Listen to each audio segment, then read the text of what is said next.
नमस्कार, मैं doctor Amitabh Goyal, laparoscopic thoracovascular general surgeon, homeopathy surgical clinic Shekhar Central पे क्लिनिक है मेरी, वहाँ पे प्रैक्टिस करता हूँ। मैं आज आपको वेरिकोज वेन्स के बारे में कुछ बताना चाहूँगा, उसके बारे में कुछ समझाना चाहूँगा। वेरिकोज वेन्स क्या होती हैं? वेरिकोज वेन्स पैर में खून की नसों की सूजन होती है या सूजी हुई दिखती हैं, या उसके कारण पैर में सूजन आती है, या उसके कारण पैर के निचला पोर्शन में थोड़ा कालापन आता है, या उसमें छोटे छोटे अल्सर्स बन जाते हैं, छाले बोलते हैं जिसको, घाव बोलते हैं, वो बन जाते हैं। और इसके वेरिकोज वेन्स के कारण पैर में जलन, भारीपन, ये सब तकलीफ़ें पेशेंट्स को बहुत कॉमनली आती हैं। कभी कभी वेरिकोज वेन्स एल्डरलीज में ब्लड प्रेशर भी कम करती है। जब वो नीचे से खड़े होते हैं तो सारा ब्लड नीचे की तरफ पूल होता है और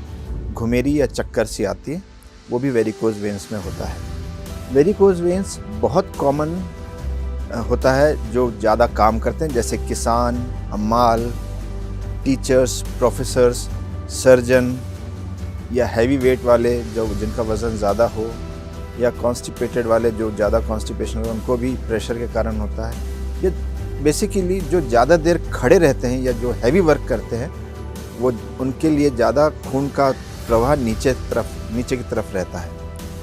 वेरिकोज वेन्स क्यों बनते हैं? एक सेफेनोफिमोरल जंक्शन होता है थाई के ऊपर, पेट के निचले भाग में और थाई के ऊपरी भाग में। डीप वेन में ऊपर की वेन जहाँ जुड़ती है, वहाँ पे एक वॉल होता है जो खराब हो जाता है। नीचे से जब ब्लड ऊपर आता है तो काफ या पिंडली की मसल एक सेकंड हार्ट का काम करती है जो खून ऊपर भेजती है।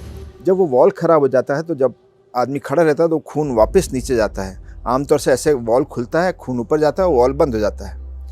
उस समय ये वॉल ख़राब हो जाता है और दोनों तरफ चलता है और खून नीचे नीचे जाता रहता है। इस तरह से खून की नस सूज जाती है। इसका इलाज पहले जो था वो स्ट्रिपिंग या ऊपर की नस को बांधना रहता था, लेकिन आज जो फ्रेश और नई तकनीक है वो लेज़र है, जो मैं जिसके बारे में बताऊँगा।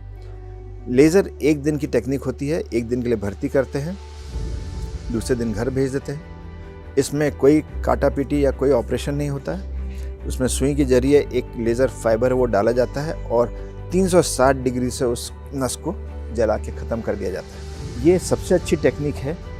इसके कॉम्प्लिकेशंस भी होते हैं जो ज़्यादा नहीं है, जो पुरानी टेक्निक है उससे तो बहुत कम है, लेकिन कभी कभी पैर में सूजन आना या किसी खास भाग में उसका नमनेस हो जाना या किसी हाथ के छूने का पता नहीं लगना या उस पोर्शन में थोड़ा दर्द होना पाया जाता है। लेज़र के कारण कभी कभी लोग बोलते हैं दोबारा भी हो सकती है क्या? नहीं, जिस नस में लेज़र कर दिया जाता है वो नस वापस नहीं आती है, लेकिन उसके साथ संबंधित दूसरी नस जो नॉर्मल ऊपर जाता है खून लेके, उस पर ज़्यादा प्रेशर होने के कारण वो सूज जाता है, वो नस फूल जाती है, जो कहते हैं कि दोबारा हो गई। नहीं, इस तरह से यह भ्रम है लोगों का कि लेज़र के बाद ये रिपीट होता है।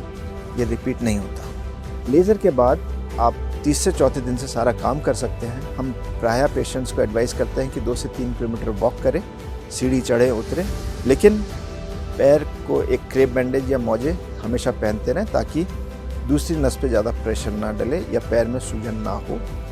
यह प्रायः देखा जा सकता है। इसके बाद कोई भी पैर उठा के सोने की ज़रूरत नहीं रहती है, कोई दवाइयाँ नहीं रहती है। शुरू के 15 दिन से 21 दिन तक हम दवाइयाँ देते हैं, उसके बाद ये दवाइयाँ बंद हो जाती हैं।